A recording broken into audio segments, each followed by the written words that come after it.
Magandang gabi kuya at co-housemate ko, team abroad. For me, ang gusto kong makapasok sa at makakuha ng second star ay sila #Makoy and Nico. Kasi sila lang po yung nagpakatotoo.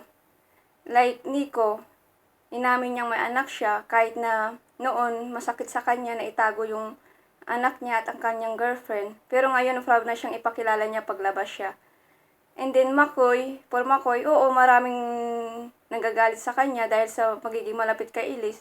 Ganun siya malambing ano siya sa mga babae, concern siya sa babae. Hindi lang naman po siya kay Elise concern.